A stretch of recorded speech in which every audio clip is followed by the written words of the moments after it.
Hey friends, Charity here. I'm back in the garden and we're gonna see what's growing. Today we got some new things we added, some things that we changed up, so come check it out. This thing you've probably seen all over my Instagram because it is massive. These things I pollinated on the 12th. Today's the 23rd. It's like insane growth in just 11 days.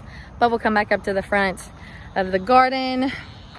Everything is looking super lush and beautiful. The sun is setting. It's all growing really, really well. The big rains took out some of those, but that's okay. Oh man, you can see it's like a dragonfly party today. And I planted some thyme in that little pocket earlier today. Hey little friend. So we got some thyme growing in there that I should have uppotted a long time ago. The celosia is coming up.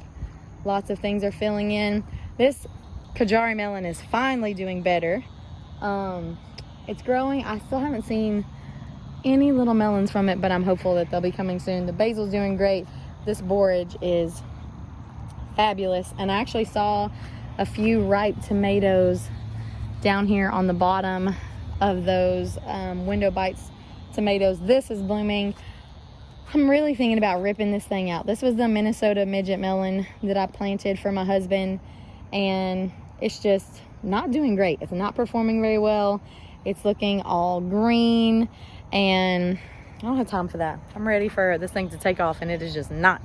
I found some lavender today that I didn't realize was neglected, so I uppotted it, and then we've got all of our herbs and things in here. Some of the marigolds on the outside of the pepper bed also got a little bit of wind damage in the past week of rain that we've had, but not really too upset about it because I've been trying to get these marigolds to calm down. You can literally see right here, this thing that was so massive was taking up that whole space. You didn't even know there was a little habanada under there because it was completely filling in that space. But we've got tons of peppers coming on. These are the Jimmy Nardellos, which are my favorite peppers. Those things are getting so long. I'm just waiting on them to ripen. There's some in the back. The little habanada is finally starting to put off flowers now that it's getting some sunshine. We've got some, I think these are banana peppers coming on. The shishito peppers, I really need to start harvesting. There are a lot of those in there. There's a couple of bell peppers in the back. More shishito peppers, some Hungarian hot wax peppers, and these are sugar rush peach peppers. I realized recently that I've been calling them fish peppers, and they're not. That's not what they are. This sweet Swiss chard was in the back garden, and on the other side of it is a Tabasco pepper growing, and I realized really quickly that I should probably not have that back there in the kids play area because I don't want kids coming and telling me that they've burned their mouths. So this thing is coming up to the front with us. And then the beauty on the other side, this tromboncino squash is massive. I'm gonna harvest these today.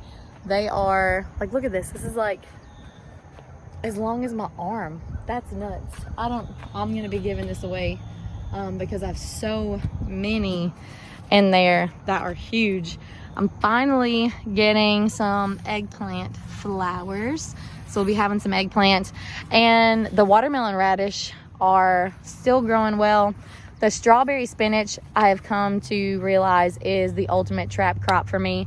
You can see the radish barely have any damage. The cucumbers have virtually no damage. These are my silver slicer cucumbers that I'm gonna be probably picking tomorrow. I picked several today. This strawberry spinach, like, good Lord, it is eaten up. And pretty much everything else is doing really well. So I'm just letting them have it because I don't want them to come eat everything else. I just saw a little cucumber, so we must pollinate it. A little pollination happening. Beep, beep, beep, beep, beep, beep. There we go. I transplanted a few more flowers that have been neglected recently. I planted a few more sunflowers in there. So that's going on in there. And then my Mexican torch sunflower is looking really lush. This is the yellow torch sunflower, and my cucumbers are kind of coming out here, and the roselle. This poor roselle, if it makes it. I've got 4 of them in here, and they're getting very intruded upon by the cucumbers and the squash, but they're still doing well. The tomatoes are still doing well. The pumpkins are also doing really well. We did these from seed maybe 2-3 weeks ago, and they're starting to come out really well. There's a Thai cane cob and a Seminole pumpkin. I don't remember which one is which, but they're both planted here, and they're gonna grow out into this yard, along with the tromboncino squash that's clearly growing out here in the yard, getting super crazy. We had pollinated these, and they are massive. It's our little Roselle plant still making it under there.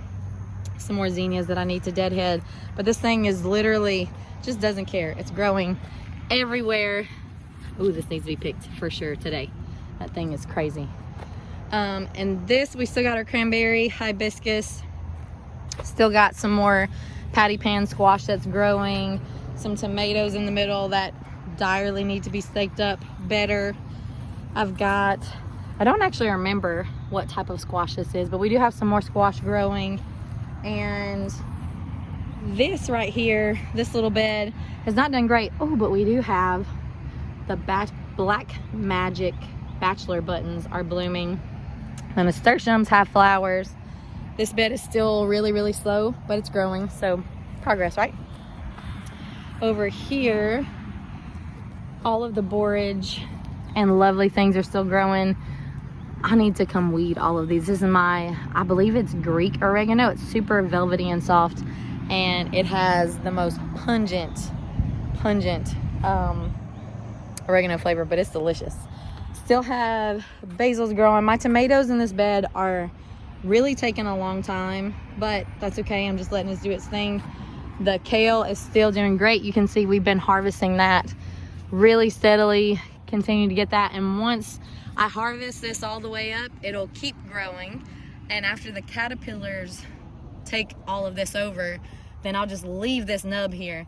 And you can actually see on the bottom of this, that right there is it sprouting and trying to grow more kale. So that's what will happen late in the fall. That will happen again, and all of this will produce more kale, and I won't have to start over. I'll literally just pick up right here where it left off.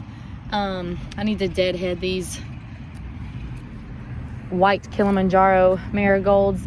The ants have moved in with all the rain. They've kind of been bullies. And one thing to note, we've got aphids going on in here, and they started on this feathered frills kale. You can kind of see them in there. I had a few aphids, but this kale is just completely overrun with it. I'll be harvesting whatever I can off of this kale, and then we'll just let it go. It's not really worth it to me to fight all of it. The celery back there is doing really good. All these beautiful flowers are still growing. This squash finally just put off a little tiny squash flower that we pollinated today, and it looks like one from the other side. This is going to seed, so I'll save seeds from that. I've got a few cherry tomatoes that are ripening, and then these are the Thai pink egg tomatoes that I'm curious to see. They're a determinate tomato. And back here underneath the trellis, we planted some cucumber seeds. I think these are also silver slicers, but they're just not doing great. They're on the back of this trellis, and the sun comes up from this direction, so they get morning sun but not afternoon sun. And I don't know if they're just not getting enough sun, but they're not doing great. So I'm hoping that they'll take off soon. But down here, our 8-ball squash has, you can see, just come all the way out of this bed. It started over there. There's a little bush, has grown. I've been picking 8-ball squash, and it's now laying down there on the ground and trying to grow up. I pulled that plant out because it had fallen over in the storm and really looked terrible. So I'm gonna plant something there, but I haven't decided what yet. I'm looking through all the seeds to see what I've got that I really want to grow. And I was actually thinking about planting some of the amaranth there, but I heard that they get huge, and I have so many of them, I don't really know if that's enough space for it. On this little bed, I planted some more thyme.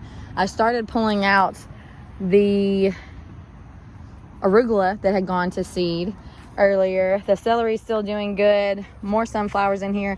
The tomatoes are growing super slow, probably because These sunflowers are really shading them out. They are massive and just kind of taking over.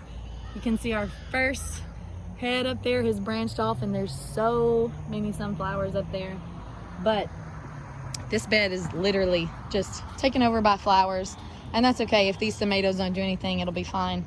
The black-eyed Susans are still looking super lush. This side had died, and I obviously still haven't taken them out, but I was really surprised to see I have Swiss chard growing in there. I had no idea that there was Swiss chard in there. I know in the fall I had broccoli, and I remembered that. I did not remember there being Swiss chard. But got a little garden surprise when all of this started dying back. We still have sorrel, and this lettuce was going to seed so that I could save seeds from it. And the tomatillos are still trying to figure this out. They're very yellow, and I put some iron in it, like an iron tone type of thing, maybe a week ago, but it has rained every single day still. And it's finally letting up. We'll have a couple of, I think 6 days of dry, sunshiny days, so I'm hoping that they'll get better. But this purple tomatillo is doing great. I've got lots of tomatillos on it. It's looking very well, so I'm hopeful that I'll get lots off of those. The Swiss chard is starting to show a little bit of bug damage. I've been harvesting it every day to add it to my omelets in the morning, and been picking off a few caterpillars, but I don't see any this afternoon, so hopefully they are on their way out. The orich is back here, the magenta magic orich. I've tried a couple of these leaves by themselves, and I don't love them by themselves, but they're making these beautiful little, what I would assume is either more leaves or some little flower pods. I'm not even sure. I think these probably have seeds inside, but they're so pretty. These Jimmy Nardellos are starting to look good. They're putting off flowers. These are putting off flowers. Everything just terribly needs to be mulched and weeded. And that's about it for the garden, friends. We've got all of this squash to harvest. Let's see if I can harvest this without breaking the whole thing. Wow. This thing literally fits over my head. That is huge. Look at that. Wow. So we'll be eating squash. If you grow tromboncino squash, I would love to know how you prefer to cook it. I've always cooked squash in a pan, just chopped it up, kind of like, not stir fried, but grilled it, or cut it up, put it on the grill with some seasonings. And this thing this would feed like 10 people. What do you do with this stuff? Let me know, and thanks so much for growing with us. Y'all have a great day.